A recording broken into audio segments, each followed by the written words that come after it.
मैं Mukesh Kumar 12th class के chemistry के सभी स्टूडेंट्स का अपनी इस YouTube channel Mukesh chemistry lectures पर वेलकम करता हूं। बच्चों, आज के इस लेक्चर में मैं आपको क्रिस्टल क्षेत्र सिद्धांत पढ़ाना स्टार्ट कर रहा हूं, जिसको इंग्लिश में क्रिस्टल फील्ड थ्योरी या शॉर्ट में CFT के नाम से जाना जाता है। तो बच्चों, आप अपनी कॉपी और पेन के साथ रेडी हो जाएं मेरे साथ क्रिस्टल फील्ड थ्योरी के नोट्स तैयार करने के लिए। तो ठीक है बच्चों, स्टार्ट करते हैं इस थ्योरी को। बच्चों, इस थ्योरी को शॉर्ट में क्या कहते हैं? CFT, crystal field theory. सबसे पहले बच्चों ये जानते हैं कि इस थ्योरी को लाया कौन था। बच्चों, दो साइंटिस्ट थे। पहला H. बैथ और दूसरा साइंटिस्ट था बच्चों वान ब्लैक। ये दोनों साइंटिस्ट इस थ्योरी को लाए थे और ये थ्योरी आई थी 1935। बच्चों, वैसे तो बोर्ड एग्जाम के पर्पज से ये कतई इंपॉर्टेंट नहीं है कि इस थ्योरी को कौन लाया था और कब लाया था, लेकिन अगर आपको केमिस्ट्री में इंटरेस्ट है, केमिस्ट्री में अगर आपको रमना है, केमिस्ट्री को सही से समझना है, तो ये चीज़ें आपके अंदर इंटरेस्ट पैदा करती हैं कि कौन सी थ्योरी किस साइंटिस्ट ने दी थी और कब दी थी। अब बच्चों देखिए, ये थ्योरी क्या काम करती है। ये थ्योरी इलेक्ट्रॉनिक ऊर्जा स्तरों की व्याख्या करती है, लेकिन बंध निर्माण की व्याख्या नहीं करती है। तो बच्चों, ये थ्योरी क्या काम करती है? ये थ्योरी इलेक्ट्रॉनिक एनर्जी लेवल्स यानी कि ऊर्जा स्तरों, इलेक्ट्रॉनिक ऊर्जा स्तरों की व्याख्या करती है, लेकिन बंध निर्माण की व्याख्या नहीं करती है। तो ये भी आपके लिए बहुत ही इंपॉर्टेंट फैक्ट है कि आप ये जानें कि ये थ्योरी करती क्या है। तो ये थ्योरी इलेक्ट्रॉनिक ऊर्जा स्तरों की व्याख्या करती है, लेकिन बंध निर्माण की व्याख्या नहीं करती है। अब बच्चों, इसके फैक्ट्स क्लियर करते हैं कि ये किन किन फैक्ट्सों को एक्सप्लेन करती है। बच्चों, इस थ्योरी का पहला फैक्ट ये कहता है कि संकुल यौगिकों या आयनों, संकुल यौगिकों या आयनों में केंद्रीय धातु व लिगेंड, केंद्रीय धातु व लिगेंड के मध्य बनने वाला बंध यानी कि बनने वाला रासायनिक बंध पूर्णतया आयनिक होता है। जरा बच्चों ध्यान करो, इससे पहले जो मैंने आपको बैलेंस बॉन्ड थ्योरी पढ़ाई है, उसमें मैंने आपको बताया था कि बैलेंस बॉन्ड थ्योरी ये कहती है कि केंद्रीय धातु व लिगेंड के मध्य बनने वाला बंध उपसहसंयोजक बंध है। लेकिन ये थ्योरी ये बताती है कि केंद्रीय धातु व लिगेंड के मध्य बनने वाला बंध आयनिक होता है और केंद्रीय धातु व लिगेंड एक दूसरे से परस्पर प्रबल वैद्युत आकर्षण बल के द्वारा जुड़े होते हैं। प्रबल वैद्युत आकर्षण बल के द्वारा जुड़े होते हैं। बच्चों की जैसा कि आपको पता है कि जो संकुल यौगिक होता है उसमें उपसह संयोजन क्षेत्र होता है। उपसह संयोजन क्षेत्र के अंदर केंद्रीय धातु होती है और लिगेंड होता है। लिगेंड एक से अधिक प्रकार के भी होते हैं और उसके बाहर सिंपल आयंस होते हैं। ये आपने संकुल यौगिक के बारे में अभी तक पढ़ रखा है। तो बहुत सारी बातें हो चुकी हैं कि संकुल यौगिक किस तरह का होता है।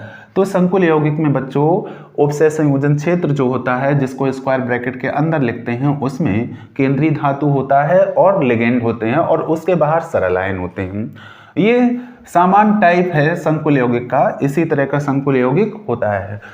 अब बच्चों, यहाँ पर पूरी तरह से बात इसकी की जा रही है कि केंद्रीय धातु और लिगेंडों के बीच में व्यवस्था किस तरह की होती है। तो ये कहता है, ये थ्योरी ये कहती है कि केंद्रीय धातु और लिगेंड के बीच में जो बंध होता है वो पूर्णतया आयनिक होता है, यानी कि केंद्रीय धातु और लिगेंड परस्पर वैद्युत आकर्षण बल के द्वारा जुड़े होते हैं। और दूसरा फैक्ट बच्चों इसका ये है कि जो लिगेंड हैं, यानी कि लिगेंडों को बिंदु आवेश माना जाता है। ये थ्योरी लिगेंडों को बिंदु आवेश मानती है। लिगेंडों को क्या मानती है? बिंदु आवेश मानती है। तो ये तो बच्चों इसके दो बेसिक फैक्ट हैं जो ये बताते हैं कि जो संकुल यौगिक या आयन होते हैं उनमें केंद्रीय धातु और लिगेंड के बीच में जो बंध होता है वो पूर्णतया आयनिक होता है, यानी कि केंद्रीय धातु और लिगेंड परस्पर स्थिर वैद्युत आकर्षण बल के द्वारा जुड़े होते हैं।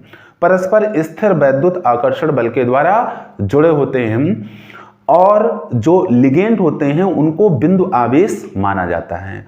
अब बच्चों इस पॉइंट पर आते हैं कि ये केंद्रीय धातु और लिगेंड के बीच में जो बंध बनता है वो कैसे बनता है। हालांकि इसमें तो ये कहा गया कि ये बंध जो है ये आयनिक बंध है। ये बंध कैसा है? आयनिक बंध है। तो बच्चों केंद्रीय धातु, आपको बच्चों ये पता है कि केंद्रीय धातु जो होती है उसमें d ऑर्बिटल्स होते हैं। कौन से ऑर्बिटल्स होते हैं बच्चों?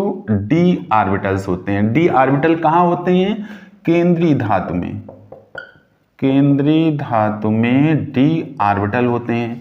आपको बच्चों 11th क्लास में स्टार्टिंग में एटॉमिक स्ट्रक्चर में ऑर्बिटल के बारे में कंप्लीट नॉलेज दी गई है और उसमें आपको बताया गया है कि जो d उपकोष होता है, जो d उपकोष होता है उसमें 5 d ऑर्बिटल होते हैं। 5 d ऑर्बिटल होते हैं।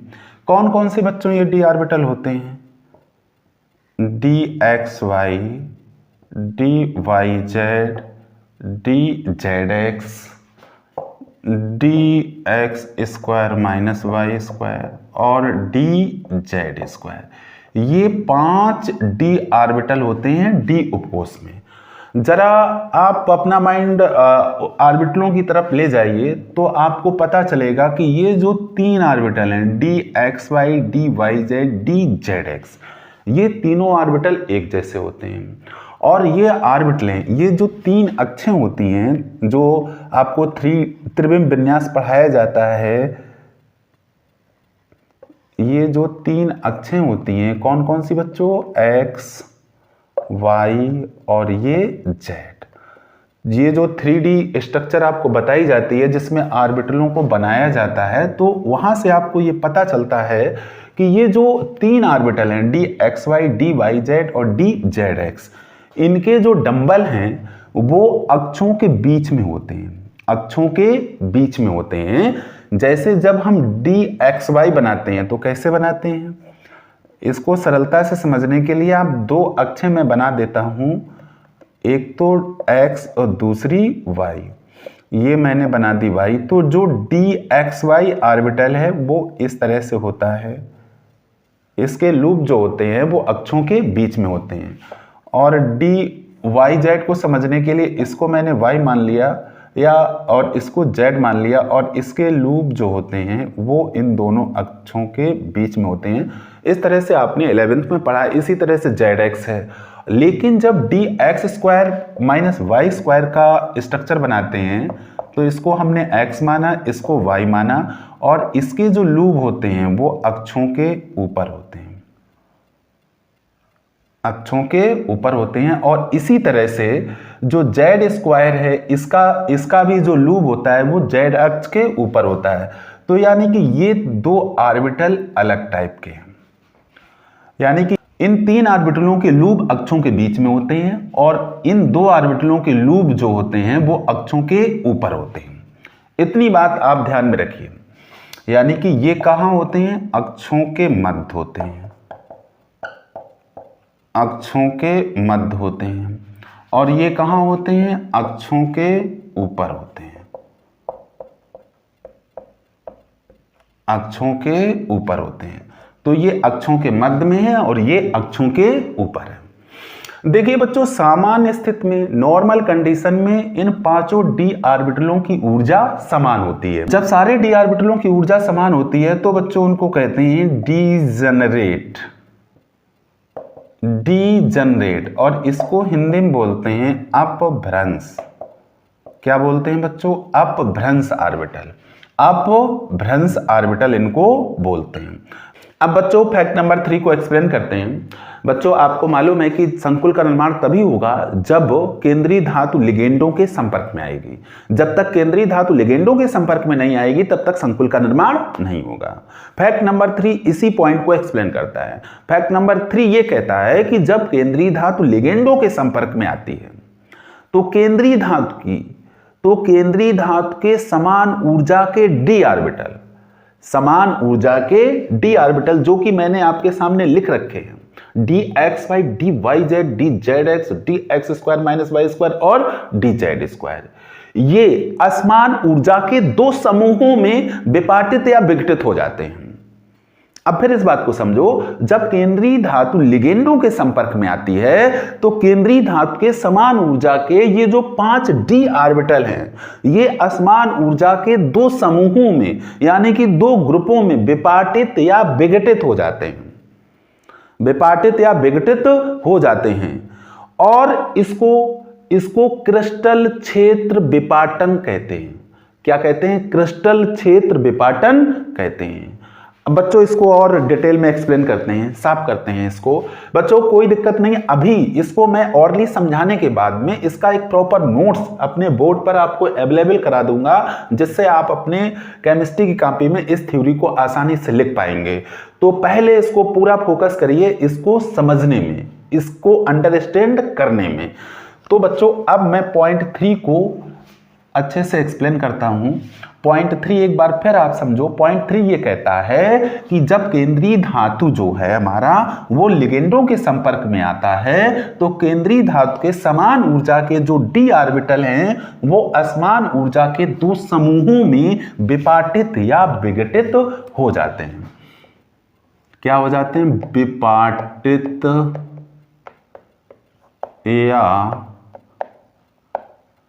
विघटित हो जाते हैं, विपाटित या विघटित हो जाते हैं। और इसको क्या कहते हैं? इस प्रक्रिया को कहते हैं क्रिस्टल क्षेत्र विपाटन। इसको बच्चों बोलते हैं क्रिस्टल क्षेत्र विपाटन। इस पूरी प्रोसेस को कहते हैं क्रिस्टल क्षेत्र विपाटन। विपाटित का मतलब बच्चों है स्प्लिटिंग, स्प्लिटिंग। अब बच्चों यहां पर क्या था? हमारे पास समान ऊर्जा के डी ऑर्बिटल थे, समान ऊर्जा के डी ऑर्बिटल थे, लेकिन जब वो लिगेंडों के संपर्क में आए तो वो दो समूहों में विपाटित या विघटित हो गए। अब बच्चों आते हैं फैक्ट नंबर 4 पर। फैक्ट नंबर 4 हमें यह बताता है कि डी ऑर्बिटलों के विपाटन से जो दो समूह प्राप्त होते हैं उन समूहों को Eg और T2G के नाम से जाना जाता है। अब Eg T2G ये क्या है? ये डी ऑर्बिटलों के विपाटन से जो दो ग्रुप बन गए थे उनके नाम हैं और इन समूहों की ऊर्जा के अंतर को क्रिस्टल क्षेत्र विपाटन ऊर्जा कहते हैं और इसको ट्राइंगल से डिनोट करते हैं। इस पूरे फैक्ट को क्लियर करते हैं। यह कहता है डी ऑर्बिटल्स जो हमारे पास थे, डी ऑर्बिटल्स जो किसके पास हैं? केंद्रीय धातु के पास, वो विपाटन की प्रोसेस के द्वारा दो भागों में बट गए। कौन कौन से भाग हुए? T2G और Eg।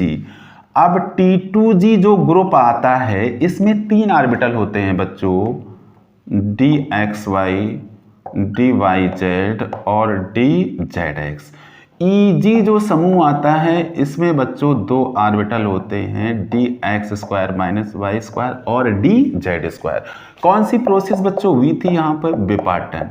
विपाटन कब हुई? जब लिगेंड हमारा जब केंद्रीय धातु हमारी लिगेंडों के संपर्क में आई तो विपाटन हुआ और विपाटन की प्रोसेस के थ्रू केंद्रीय धातु के जो समान ऊर्जा के डी ऑर्बिटल थे वो दो समूहों में बट गए। कौन कौन से समूह? T2G समूह और Eg समूह। इन समूहों की ऊर्जा के अंतर को, इन समूहों की ऊर्जा के अंतर को देखो बच्चों, एक समूह T2G और एक समूह EG, इन दोनों समूहों की ऊर्जा में जो अंतर होता है डेल्टा से डिनोट करते हैं, डेल्टा से डिनोट करते हैं और इसको बोलते हैं बच्चों क्रिस्टल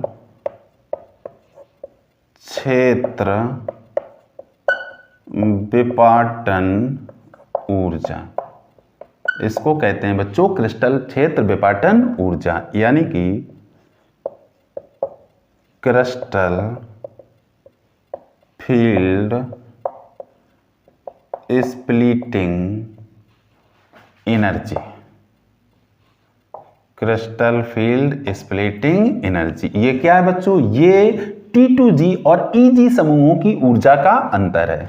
शॉर्ट में बच्चों इसको कहते हैं CFSE, CFSE।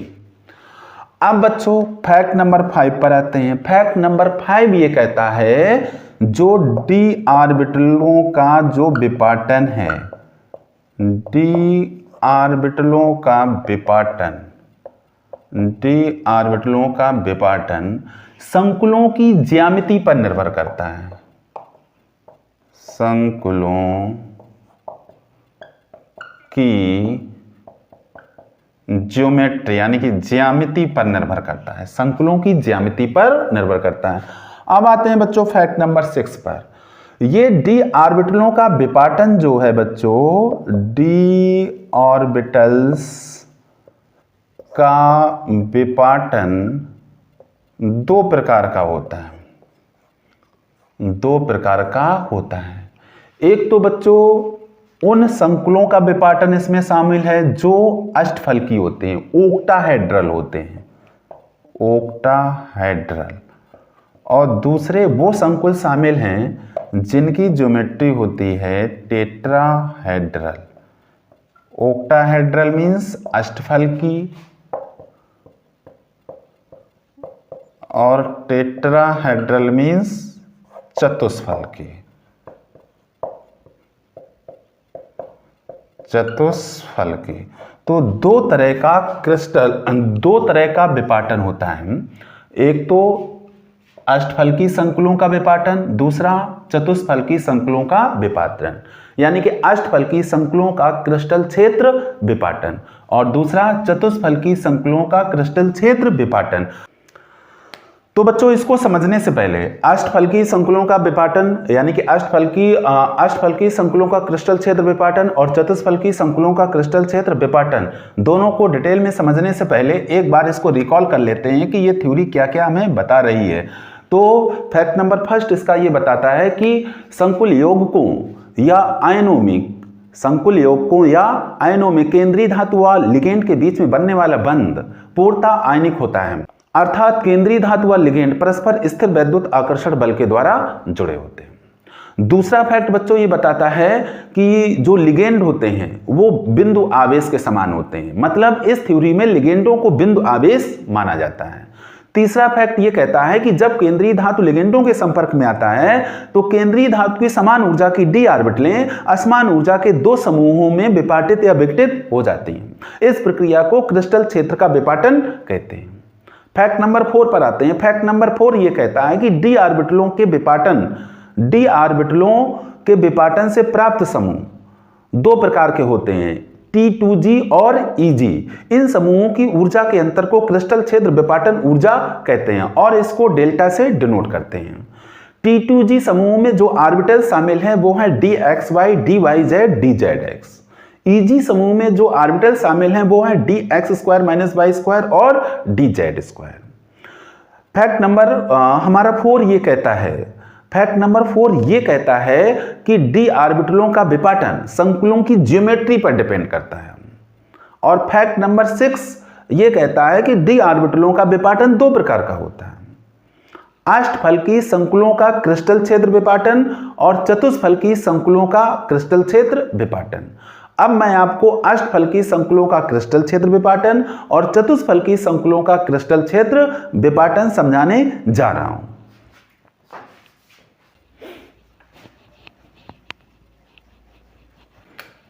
तो बच्चों आते हैं फर्स्ट टाइप के विपाटन पर, अष्टफलकीय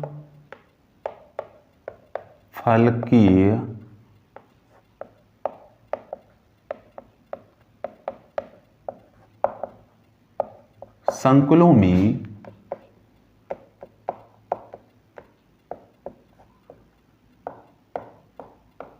क्रिस्टल क्षेत्र विपाटन। अष्टफलकीय संकुलों में क्रिस्टल क्षेत्र विपाटन। बच्चों इसकी ज्योमेट्री से ही क्लियर करते हैं। इसकी ज्योमेट्री देखते हैं बच्चों। अष्टफलकीय संकुलों की जो ज्योमेट्री होती है, अभी तक मैंने आपको पिछले लेक्चर्स वीडियो में इसकी ज्योमेट्री बताना कई बार समझाया है। देखिए बच्चों, इसकी ज्योमेट्री बनाने के लिए क्या करते हैं, पहले एक बॉक्स बनाते हैं। अब वो बॉक्स कैसा बनाते हैं, स्क्वायर बॉक्स होता है।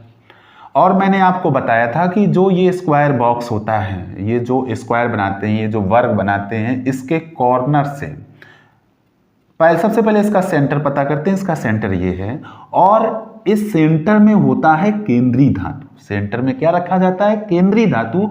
और इससे जुड़ते हैं लिगेंड।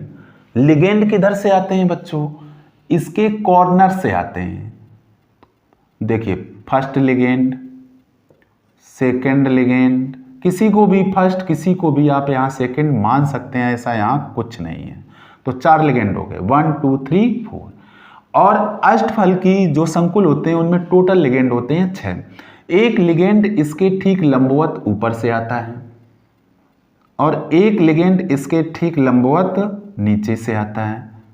ठीक लंबवत नीचे से आता है। तो लिगेंड जोड़ दें, 1 2 3 4 5 6 और बीच में बच्चों होता है केंद्रीय धातु। अब इसको समझने की कोशिश करें बच्चों। जो लिगेंड होता है, लिगेंड क्या देता है बच्चों, लिगेंड देता है इलेक्ट्रॉन युग्म।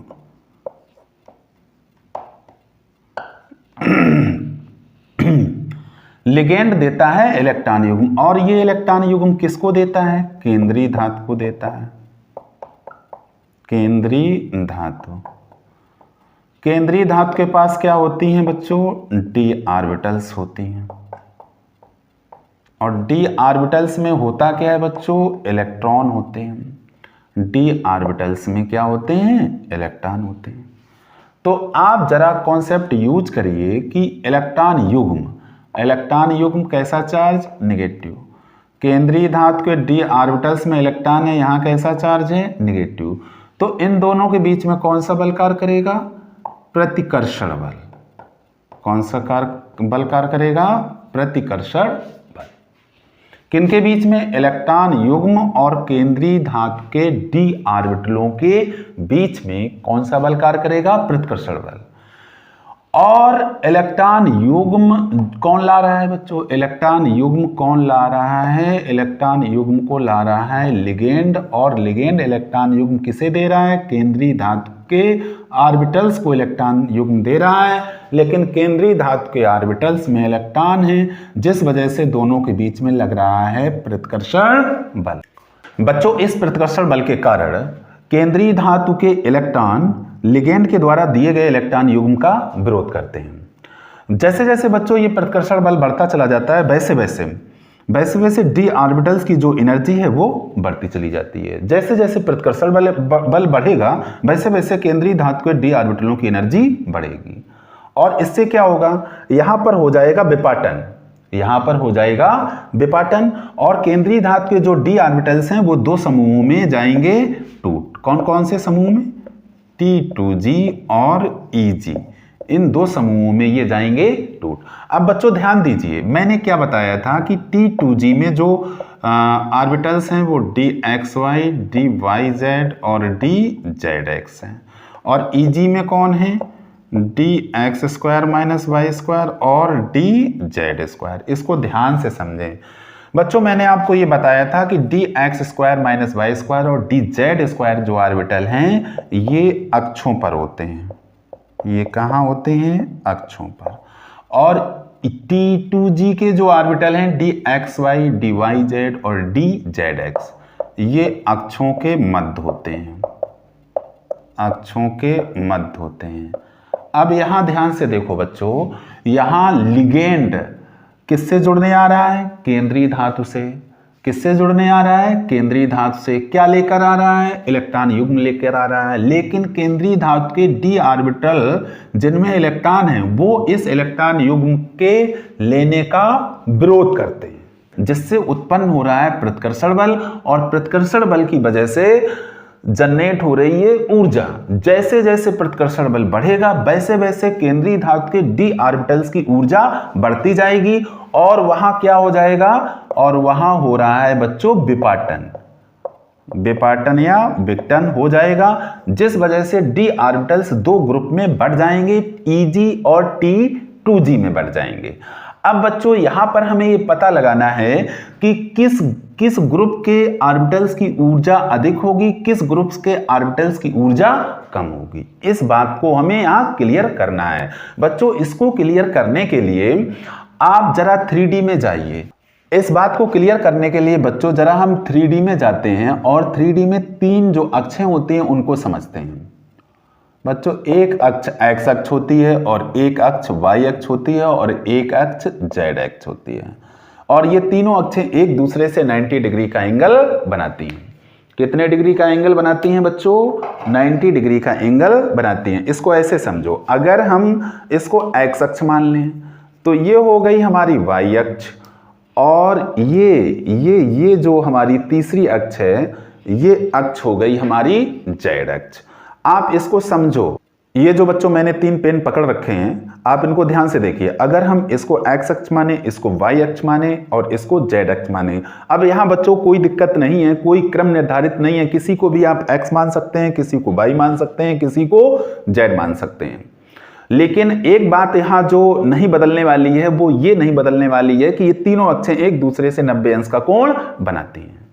कितने अंश का कोण बनाती हैं? 90 अंश का। तो यही चीज है बच्चों, इसको मैंने x मान लिया, इसको y मान लिया, इसको z मान लिया। बच्चों रियलिटी में क्या होती है? z अक्ष ऐसी होती है, z अक्ष ऐसी होती है, लेकिन बोर्ड पे समझाने के लिए इसको इस तरह से बना दिया जाता है। z अक्ष मीन्स तीसरी अक्ष ऐसी होती है। ये सब एक दूसरे से 90 अंश का कोण बनाती हैं। अब ये जो बच्चों अष्टफल की ज्योमेट्री है इसको समझिए। इसका जो ये बीच का ये जो डॉटेड मैंने बनाया है ये स्क्वायर बनाया है, वर्ग बनाया है, जैसे ये स्क्वायर है।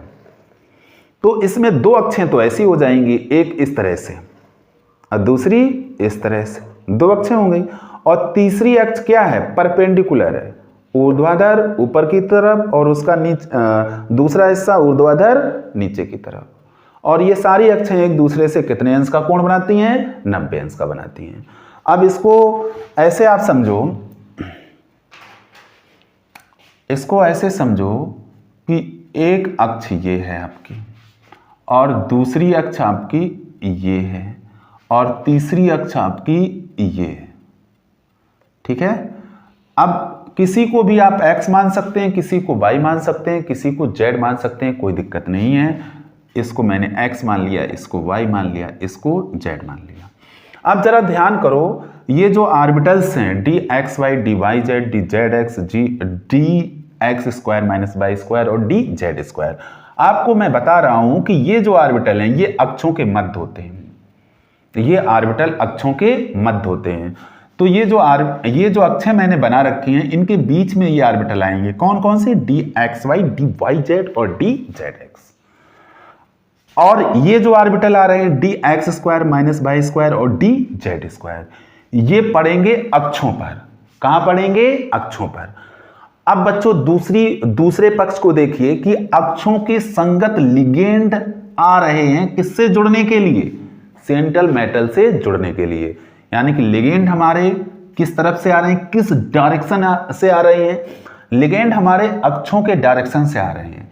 तो सीधा सा फैक्ट है कि अक्षों के डायरेक्शन में जो ऑर्बिटल पड़ेंगे उन ऑर्बिटलों के प्रति लिगेंडों का प्रतिकर्षण बल सबसे ज्यादा होगा। अब इस बात को फिर समझो, लिगेंड हमारे किस डायरेक्शन से आ रहे हैं? अक्षों से आ रहे हैं। किससे जुड़ने के लिए? केंद्रीय धातु से जुड़ने के लिए।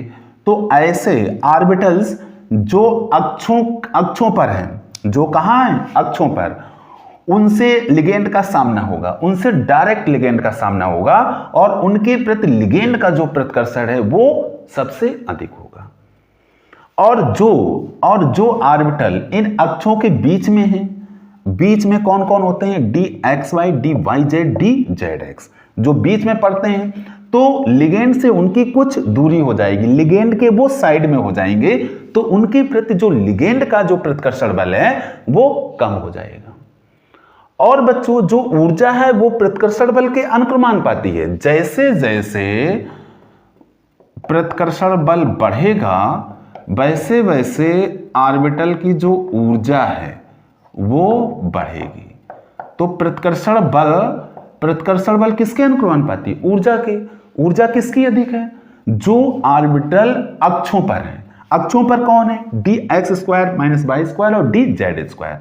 और प्रतिकर्षण बल किनके प्रति कम है, जो अक्षों के बीच में है। अक्षों के बीच में कौन है, d x Y, D Y z, d Z square, d Z x. तो इनकी ऊर्जा कम होगी। तो अधिक ऊर्जा वाले ऑर्बिटल कौन कौन हुए, d x square minus Y square और डी जेड स्क्वायर, यानी कि ईजी समूह के ऑर्बिटलों की ऊर्जा अधिक होती है और T2G समूह के ऑर्बिटलों की ऊर्जा कम होती है। किसमें, अष्टफलकीय संकुलों में। ये आपको पॉइंट क्लियर हो जाना चाहिए। तो जो अब यहां पर विपाटन होगा, डी ऑर्बिटलों का जो विपाटन होगा उसमें Eg ऊपर जाएंगे ऊर्जा के क्रम में और T2G समूह नीचे आएगा। अब बच्चों मैं इसको साफ करता हूं और आपको बना के बताता हूं कि विपाटन होता कैसे। ये पॉइंट बच्चों ध्यान में रखेंगे तो आगे आपको बनाने में इसको कोई दिक्कत नहीं होगी। अब बच्चों इसका विपाटन समझिए। ये मैंने मान लिए डी ऑर्बिटल्स 1 2 3 4 4 1 5 और स्टार्टिंग में इनका जो एनर्जी लेवल है वो इनका एनर्जी लेवल ये है। ये क्या है, ये डी ऑर्बिटल्स हैं। इसको डी एक्स वाई मान लिया, इसको डी वाई जेड मान लिया, इसको डी जेड मान लिया, जेड एक्स मान लिया, इसको d x square minus Y square और इसको डी जेड स्क्वायर। ठीक है। अब जैसे ही केंद्रीय धातु लिगेंडों के संपर्क में आएगा तो इन डी ऑर्बिटल्स की एनर्जी बढ़ेगी। मान लो इसकी एनर्जी बढ़ करके ये इस कंडीशन में व्यवस्थित हो गया, इस कंडीशन में एडजस्ट हो गया। 1 2 3 4 एंड 5। अब जैसे जैसे लिगेंड और संपर्क में आते जाएंगे यहां हो जाएगा विपाटन हो जाएगा और इससे बनेंगे दो समूह। क्या बनेंगे, दो समूह बनेंगे। क्या बनेंगे बच्चों, दो समूह बनेंगे। और वो समूह कौन कौन से होंगे, एक तो T2G बनेगा और दूसरा Eg समूह बनेगा। Eg में बच्चों दो ऑर्बिटल्स होंगे, कौन कौन से, dx square minus Y square और dz स्क्वायर। T2G में बच्चों होंगे तीन ऑर्बिटल, कौन कौन से बच्चों होंगे, dxy, dyz और dzx। ये तीन ऑर्बिटल यहां होंगे। बच्चों मैंने इनको इससे डायरेक्ट कनेक्ट क्यों नहीं किया, क्योंकि बच्चों जैसे जैसे लिगेंड केंद्रीय धातु के संपर्क में आएंगे वैसे वैसे डी ऑर्बिटल्स की एनर्जी बढ़ेगी और तुरंत स्प्लाइटिंग नहीं होगी, तुरंत विपाटन नहीं होगा। पहले इनकी कुछ एनर्जी बढ़ेगी, इसके बाद विपाटन होगा। क्योंकि जो T2G ऑर्बिटल्स होते हैं उनकी एनर्जी इनिशियल स्टेट में जो डी ऑर्बिटल्स हैं उनसे अधिक होती है। तो ये वाला लेवल आपको इसके इक्वल नहीं करना है, इससे कुछ ऊपर रखना है। और ये क्या है, ये एनर्जी का बढ़ता हुआ क्रम है, एनर्जी नीचे से ऊपर की तरफ बढ़ रही है। अब देखिए बच्चों इन दोनों समूहों की जो ये ऊर्जा का डिफरेंस है ये कहलाता है क्रिस्टल क्षेत्र विपाटन ऊर्जा और इसको डेल्टा से डिनोट करते हैं। तो ये बच्चों अष्टफलकीय संकुलों में क्रिस्टल क्षेत्र विपाटन था जो मैंने आपको समझाया। अब बच्चों चतुष्फलकीय संकुलों में क्रिस्टल क्षेत्र विपाटन देखते हैं। तो यहां हेडिंग लगाएंगे चतुष्फलकीय संकुलों में क्रिस्टल क्षेत्र विपाटन। नंबर सेकंड, चतुष्फलकीय संकुलों में क्रिस्टल क्षेत्र विपाटन। अब इसको समझने के लिए पहले इसकी ज्योमेट्री को देखते हैं बच्चों किसकी ज्योमेट्री? चतुष्फलकीय संकुलों की ज्योमेट्री देखते हैं बच्चों चतुष्फलकीय संकुलों में क्रिस्टल क्षेत्र विपाटन को समझने के लिए सबसे पहले चतुष्फलकीय संकुलों की ज्योमेट्री को क्लियर कर लेते हैं। तो सबसे पहले मैं आपको इन संकुलों की ज्योमेट्री को बना के बताता हूं कि इनकी ज्योमेट्री कैसी होती है। इसके लिए सबसे पहले मैं 3 अक्षर ले रहा हूं, एक्स वाई जेड। ये डॉटेड लाइन से मैंने बना रखी हैं। आप को जैसा कि मैंने अभी समझाया था, इनमें से किसी को x मान सकते हैं, किसी को y मान सकते हैं और किसी को z मान सकते हैं, लेकिन ये तीनों एक दूसरे से 90 डिग्री का एंगल बना रही हैं। अब बनाते हैं चतुष्फलकीय संकुल की ज्योमेट्री। यहां मैंने मान लिया कि यहां केंद्रीय धातु रहेगा, इसको हमने नाम दे दिया m यहां पर है, केंद्रीय धातु यहां पर है। तो चतुष्फलकीय संकुलों में एक लिगेंड इधर से आता है, दूसरा लिगेंड बच्चों ऐसे आता है, तीसरा लिगेंड बच्चों ऐसे आता है और चौथा लिगेंड बच्चों ऐसे आता है। इनको जब मिलाएंगे बच्चों तो चतुष्फलक बन जाएगा। देखो इनको थोड़ा छोटा कर लेते हैं। इनको ऐसे ऐसे जब मिलाते हैं तो बनके तैयार हो जाता है चतुष्फलक। ध्यान से बच्चों देखिए, ये एक बन गया चतुष्फलक। तो एक लिगेंड यहां इधर से आता है, एक इधर से आता है। तो अब आप ध्यान दीजिए कि अक्षें आप देख रहे हो, 3 एक्सिस एक्स वाई जेड, और लिगेंडों की डायरेक्शन आप देख रहे हो। इसमें लिगेंड चतुष्फलक में 4 होते हैं, 1 2 3 4, और ये है हमारा केंद्रीय धातु, सेंट्रल मेटल। अब ध्यान दो, उसी फैक्ट पर आओ कि जो d x Y, D Y z, d Z x जो ऑर्बिटल होते हैं, ये तीनों ऑर्बिटलें अक्षों के बीच में होती हैं। ये तीनों ऑर्बिटलें अक्षों के बीच में होती हैं, और d x square minus Y square और डी जेड स्क्वायर, ये दोनों ऑर्बिटलें अक्षों पर होती हैं। अब यहां ध्यान दीजिए, यहां जो लिगेंड है वो अक्षों की डायरेक्शन से नहीं आ रहा है धातु से जुड़ने के लिए, वो अक्षों के बीच से आ रहा है केंद्रीय धातु से जुड़ने के लिए। तो लिगेंड के रास्ते में जो ऑर्बिटल पड़ेगी उसके प्रति लिगेंड का प्रतिकर्षण बल अधिक होगा, बजाय उसके जो ऑर्बिटल साइड से पड़ेगी।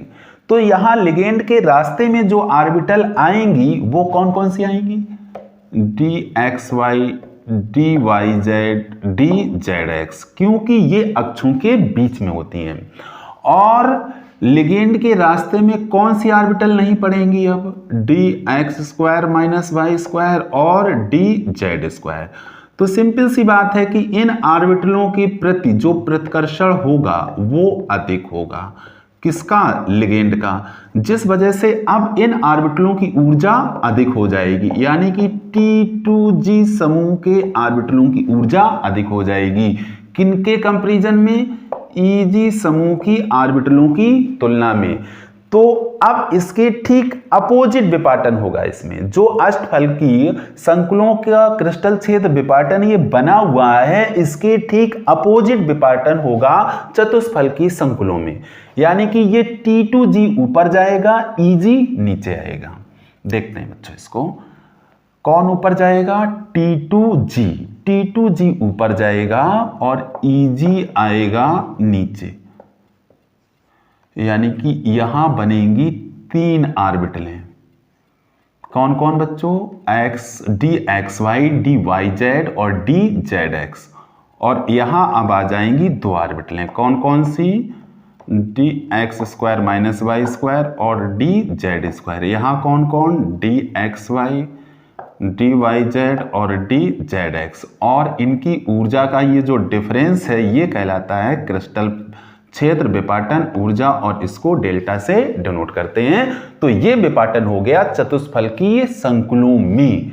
तो आई होप कि आपको ये दोनों विपाटन क्लियर हो गए होंगे। तो बच्चों अब आते हैं इसके अगले फैक्ट पर, और फैक्ट नंबर 7 पर आते हैं। फैक्ट नंबर 7 को जरा वहां से उठाते हैं जहां से मैंने बैलेंस बॉन्ड थ्योरी में ये फैक्ट छोड़ा था कि प्रबल लिगेंडों की उपस्थिति में केंद्रीय धातु के ऑर्बिटलों में उपस्थित इलेक्ट्रॉनों का युग्मन हुंड नियम के विपरीत होता है। किसकी उपस्थिति में? प्रबल लिगेंड की उपस्थिति में। पॉइंट नंबर आते हैं 7 पर। क्या है ये फैक्ट? प्रबल लिगेंड की उपस्थिति में केंद्रीय धातु के ऑर्बिटलों में इलेक्ट्रॉनों का युग्मन हुंड नियम के विपरीत होता है। अब बच्चों इसको समझते हैं। मैंने बनाया, इसको ऐसे देखते हैं। प्रबल लिगेंड बच्चों करता क्या है? प्रबल लिगेंड की उपस्थिति में जो प्रतिकर्षण है वो उच्च होता है। प्रतिकर्षण उच्च होता है। प्रबल लिगेंड की उपस्थिति में प्रतिकर्षण उच्च होता है, जिससे जो क्रिस्टल क्षेत्र ऊर्जा है वो उच्च हो जाती है। यानी कि यहाँ पे डेल्टा उच्च होता है। डेल्टा उच्च होने की वजह से क्या होगा, अब इसको समझते हैं। मैंने यहाँ पर हम ओक्टाहेड्रल को ले लेते हैं। ओक्टाहेड्रल संकुल, ओक्टाहेड्रल ले लिया, यानी कि अष्टफलकी संकुलों में मैं इस बात का परीक्षण करने जा रहा हूं। तो अष्टफलकी संकुलों में क्या होता है? Eg समूह की ऑर्बिटलें ऊपर होती हैं। ये मान लो, मैंने मान लिया ये Eg है, और बच्चों ये मान लिया T2g है। ये क्या है? T2g है, और ये है Eg, यानी कि ये हैं dx² - y², और ये dz², और ये क्या है? dxy, dyz और dzx। ठीक, हमें ये समझना है कि प्रबल लिगेंड की उपस्थिति में केंद्रीय धातु के ऑर्बिटलों में इलेक्ट्रॉनों का युग्मन हुंड नियम के विपरीत क्यों होता है। अब बच्चों जरा हम इलेक्ट्रॉनों को भरते हैं और हाँ, इसकी एनर्जी लेवल ये है और इसका एनर्जी लेवल ये है। इन दोनों के जो बीच की एनर्जी है वो क्या है? डेल्टा। और चूंकि ये ओक्टाहेड्रल के केस में हम देख रहे हैं, तो ओक्टाहेड्रल के केस में जो ये एनर्जी होती है, क्रिस्टल क्षेत्र विपाटन ऊर्जा होती है, उसको डेल्टा 0 से डिनोट करते हैं। डेल्टा ओ, जीरो ना कह के इसको ओ बोलेंगे। डेल्टा ओ का मतलब है क्रिस्टल, ओ का यहां मतलब है सीधे सीधे ओक्टाहेड्रल। ये बच्चों ये पॉइंट वहां फैक्ट नंबर 6 में मैं क्लियर कराना भूल गया था कि यहां पर जो अष्टफलकी संकुल होते हैं उनमें क्रिस्टल क्षेत्र विपाटन ऊर्जा डेल्टा नॉट से डिनोट करते हैं, और जो चतुष्फलकी होते हैं वहां डेल्टा टी से डिनोट करते हैं। टी का मतलब है बच्चों टेट्राहेड्रल। तो बच्चों ओक्टाहेड्रल के केस में, यानी कि अष्टफलकी संकुलों के केस में, क्रिस्टल क्षेत्र विपाटन ऊर्जा डेल्टा ओ से डिनोट करते हैं, और चतुष्फलकी संकुलों में क्रिस्टल क्षेत्र विपाटन ऊर्जा को डेल्टा टी से डिनोट करते हैं। यहां मान लिया कि जो क्रिस्टल क्षेत्र विपाटन ऊर्जा है वो डेल्टा नॉट है। अब समझो, लिगेंड यहां आ रहा है प्रबल, तो प्रतिकर्षण होगा उच्च, तो डेल्टा नॉट हो जाएगी यहां पर उच्च। अब डेल्टा नॉट उच्च होने की वजह से क्या क्या होगा यहां पर, इसको समझो। डेल्टा नॉट उच्च है, मान लो हमने 100 किलो जूल पर मोल मान ली। डेल्टा नॉट कितनी मान ली? 100 किलो जूल पर मोल। और यहां पर मान लो हमारे पास हैं 4 इलेक्ट्रॉन, जिनको हमें इन डी ऑर्बिटल्स में भरना है। तो हुंड रूल के अनुसार 1 2 3 1 2 3। अब चौथा इलेक्ट्रॉन अगर यहां युग्मन कर रहा है तो हुंड नियम के विपरीत युग्मन कर रहा है। हुंड नियम के अनुसार चौथे इलेक्ट्रॉन को यहां जाना चाहिए, लेकिन चौथे इलेक्ट्रॉन को यहां पहुंचने के लिए कितनी ऊर्जा चाहिए? 100 किलो जूल पर मोल चाहिए। मैंने मान लिया कि यहां जो युग्मन ऊर्जा को बच्चों पाई ऊर्जा कहते हैं। पाई ऊर्जा, वो यहां पर युग्मन ऊर्जा है 100 किलो जूल पर मोल। युग्मन ऊर्जा कितनी है? 100 किलो जूल पर मोल। तो इलेक्ट्रॉन क्या काम करेगा? 100 किलो जूल ऊर्जा अगर ले तब वो Eg में पहुंच पाएगा, लेकिन अगर उसको 40 किलो जूल पर मोल यानी कि 40 किलो जूल ऊर्जा मिल जाए तो वो यहां पर युग्मन कर लेगा। तो 100 किलो जूल ऊर्जा लेकर इलेक्ट्रॉन के द्वारा इजी ऑर्बिटल में जाना तो घाटे का सौदा है। किसके कंपैरिजन में? 40 किलो जूल पर मोल ऊर्जा के कंपैरिजन में। चूंकि 40 किलो जूल पर मोल ऊर्जा अगर उसको मिल गई तो वो यहां पर युग्मन कर लेगा और 100 किलो जूल से वो ऊपर जा पाएगा। तो वो 100 किलो जूल ऊर्जा नहीं ग्रहण करता है, वो 40 किलो जूल ऊर्जा को लेकर के यहां क्या कर लेता है? युग्मन, पेयरिंग कर लेता है। और ये युग्मन हो जाता है हुंड नियम के विपरीत। क्यों हो रहा है ये युग्मन? क्यों हो रहा है? क्योंकि इलेक्ट्रॉन को अधिक ऊर्जा के साथ इजी ऑर्बिटल में जाना संभव नहीं है, वो कम ऊर्जा के साथ युग्मन करना पसंद करेगा। अब इलेक्ट्रॉन को यहां पर एक एज ए बिजनेसमैन, आप समझिए कि इलेक्ट्रॉन एक बिजनेसमैन है, वो 100 किलो जूल ऊर्जा क्यों परचेज करेगा? वो कम ऊर्जा परचेज करके यहां रहना पसंद करेगा। 100 किलो जूल के लिए उसको अधिक पैसे खर्च करने पड़ेंगे 40 किलो जूल की तुलना में। तो 40 किलो जूल वो एनर्जी लेना चाहेगा, 100 किलो जूल नहीं लेना चाहेगा। इसको अपने व्यवहार में ऐसे आप समझिए। तो इस वजह से प्रबल लिगेंड की उपस्थिति में युग्मन होता है। अब अगर यहां पर प्रबल लिगेंड ना होकर के दुर्बल लिगेंड है, तो दुर्बल लिगेंड में क्या होता है कि जो ऑर्बिटल्स हैं उनके बीच में जो प्रतिकर्षण है वो कम हो जाता है। यानी कि अगर लिगेंड हमारा कैसा है? दुर्बल है। लिगेंड कैसा है? दुर्बल। तो दुर्बल लिगेंड की वजह से क्या होगा? प्रतिकर्षण कम होगा। और जब प्रतिकर्षण कम होगा तो ये जो ऑर्बिटल्स मैंने बना रखी हैं ये ऑर्बिटल्स आ जाएंगी पास पास। प्रतिकर्षण कम होने की वजह से ये ऑर्बिटल्स पास पास आ जाएंगी और यहां पर जो क्रिस्टल क्षेत्र विपाटन ऊर्जा है इसका मान कम हो जाएगा। इसका मान कम हो जाएगा। क्यों? क्योंकि प्रतिकर्षण कम हो गया है। ये क्या है? T2G और ये EG। अब मान लो क्रिस्टल क्षेत्र विपाटन ऊर्जा घटके हो गई 30 किलो जूल पर मोल, ठीक। और पाई ऊर्जा यानी कि युग्मन ऊर्जा कितनी है? 40 किलो जूल पर मोल। तो as a businessman, as a व्यापारी, इलेक्ट्रॉन क्या काम करेगा? 30 किलो जूल ऊर्जा परचेज करके ऊपर वाली यानी कि EG समूह की ऑर्बिटल्स में जाना पसंद करेगा बजाय T2G में युग्मन करने के।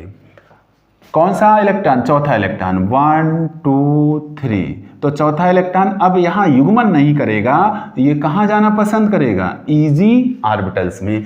क्यों? क्योंकि EG ऑर्बिटल्स में जाने के लिए इसको कम ऊर्जा की जरूरत है, जबकि युग्मन करने के लिए अधिक ऊर्जा की आवश्यकता है। तो ये होता है दुर्बल लिगेंड की प्रेजेंस में, यानी कि प्रतिकर्षण कम तो क्रिस्टल क्षेत्र विपाटन ऊर्जा भी कम हो जाएगी और इस वजह से युग्मन नहीं होगा।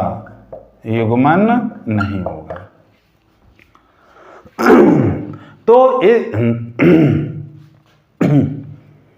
तो पॉइंट नंबर 7 ये एक्सप्लेन करता है कि प्रबल लिगेंड की उपस्थिति में केंद्रीय धातु की ऑर्बिटल्स में युग्मन क्यों होता है और दुर्बल लिगेंड की उपस्थिति में केंद्रीय धातु की ऑर्बिटल्स में युग्मन हुंड नियम के विपरीत क्यों नहीं होता है।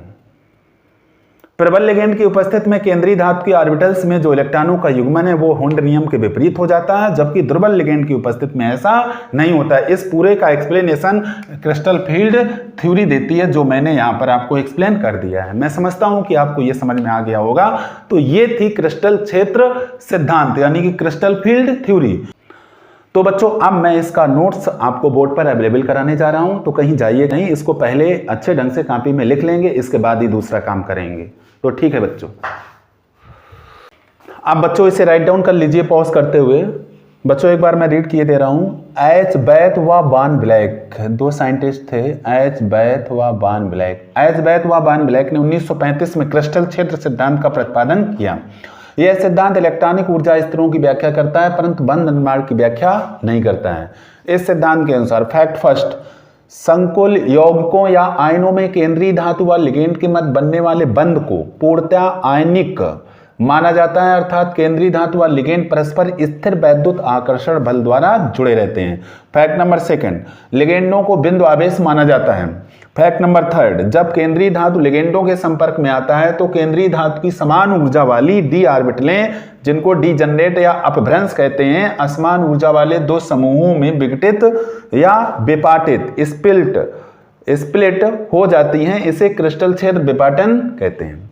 फैक्ट नंबर 4, डी ऑर्बिटलों का विपाटन जिन दो समूहों में होता है उन्हें T2G, dxy, dyz, dzx व EG, dx² - y² dz² समूह कहते हैं। इन समूहों की ऊर्जा के अंतर को क्रिस्टल क्षेत्र विपाटन ऊर्जा यानी crystal field splitting energy CFSE कहते हैं और इसे डेल्टा से लिखते हैं।